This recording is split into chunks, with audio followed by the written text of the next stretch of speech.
Mr. Holden, Bill Holden, is going to speak to you just for about 10 minutes about the discovery of his father's manuscript and what a valuable resource it was and how it has led to him producing a fantastic book. Thank you. Thank you, Jim.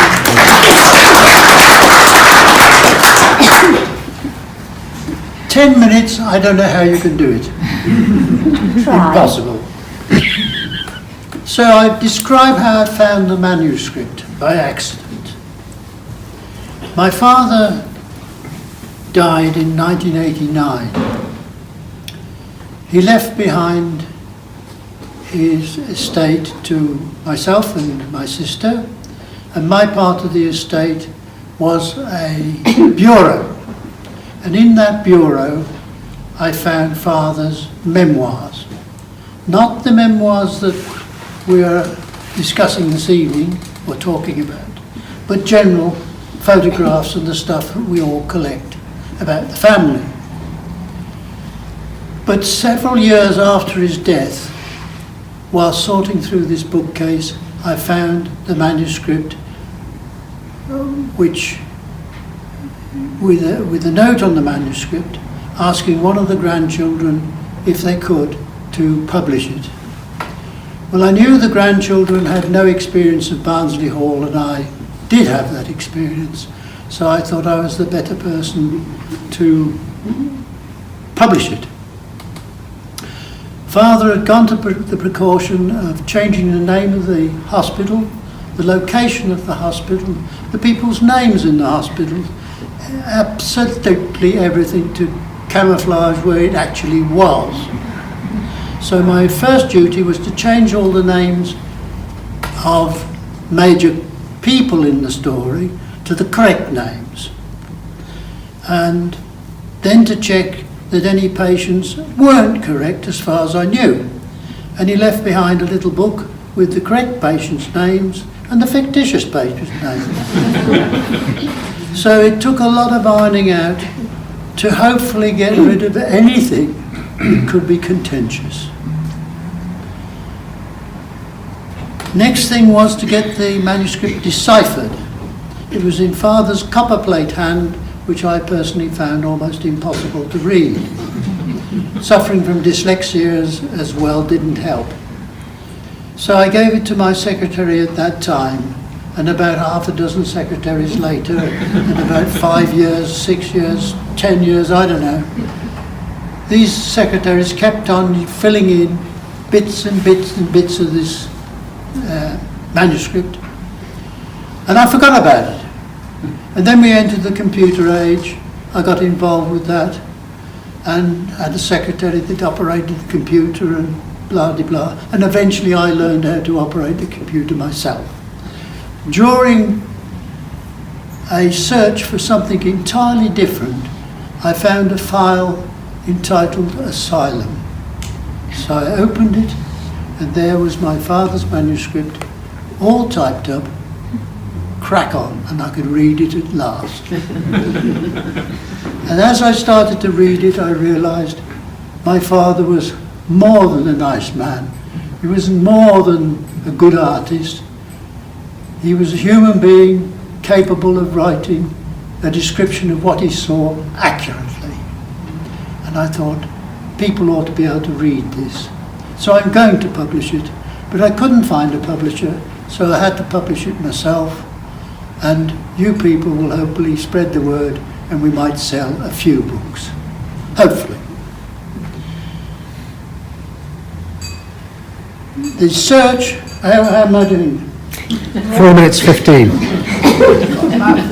The search led me, started of course at the Hive, where Dr. Snook helped a great deal with the initial research. But she quickly pointed me in the direction of Bromsgrove Library, because the microfiche records at Worcester didn't cover Barnsley Hall. So I had to travel here dozens and dozens and dozens of times, and I got to know Pat very, very, very well. And she's been an enormous help. I think if it hadn't been for you, Pat, we might not have been here tonight. So she pointed me in the right direction, she gathered materials for me, and what with that and going through every Bromsgrove Messenger from 1938 to 1945, absolutely every copy on a microfiche machine, and then operating the printer whenever it worked, of the bits that I wanted for my book. But we got there. This, I think, is a time when I need to run through my crib sheet of thanks to the various people who helped so much. And Malcolm Penny, sitting in the middle here, is the first to receive an accolade for editing all my father's work. Thank you very much, Malcolm. It was a joy. Good. Great pleasure. The next is Dr. Kate Lack, who did the awkward bit. Where are you, Dr. Lack? She had to edit the piece that I'd written, which was nowhere near as well written as my father's, and the research was diabolical to get there. But she did it. Good girl. Thank you. Nigel Collis, thanking him for his help in putting me in contact with his friends and pointing me in the right direction relative to his father, who was the leading surgeon at the emergency hospital. He was going to speak a little this evening, I hope. Paul Lack, Dr. Lack's husband, who organised some of our photographic work, sorted out a few problems on the Dr. Shepherd's movie. Why, I needed some still pictures of a movie, and Paul got there. How, I don't know. Margaret Andrew, are you here? I'm here. Now there you are, you've got a character there.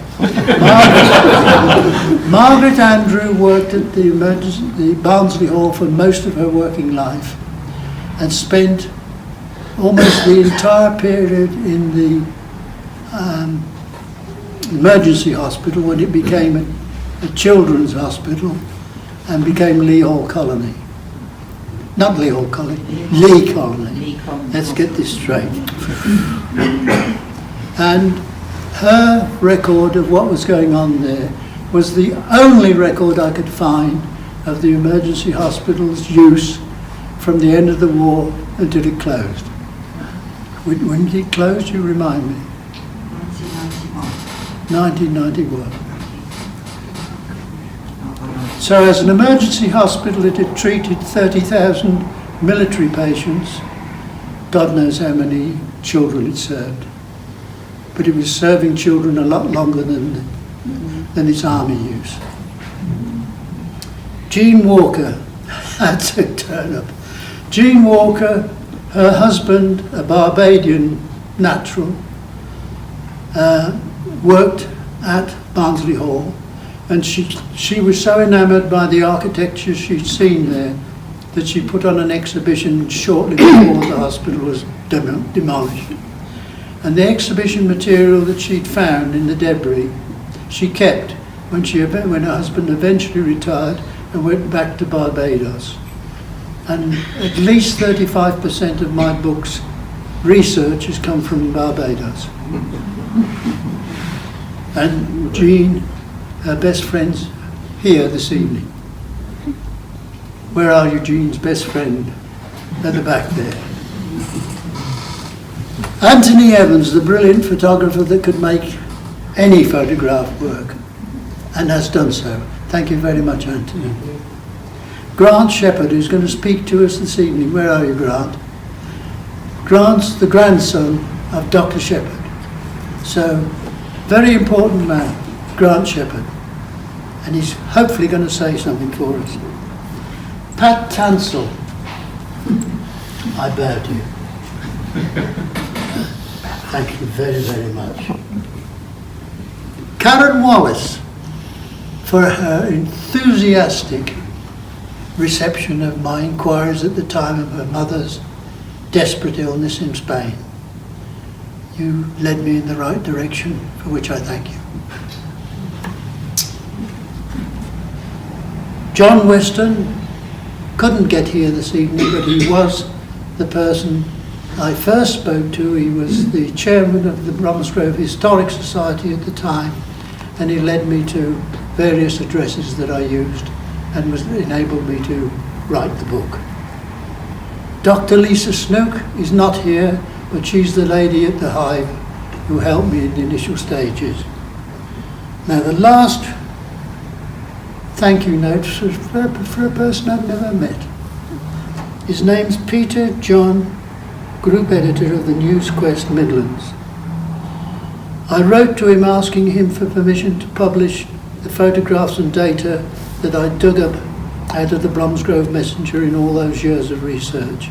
It could have been very awkward, but he gave me full permission, no argy-bargy, no rules, no problems whatsoever.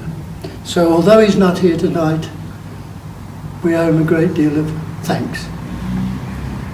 And last of all, my wife Cleone and my secretary Carol. Where are you, Carol?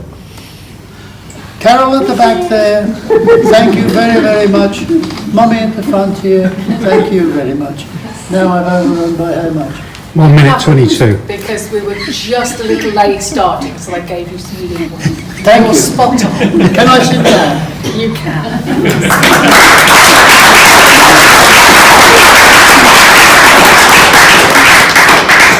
Thank you.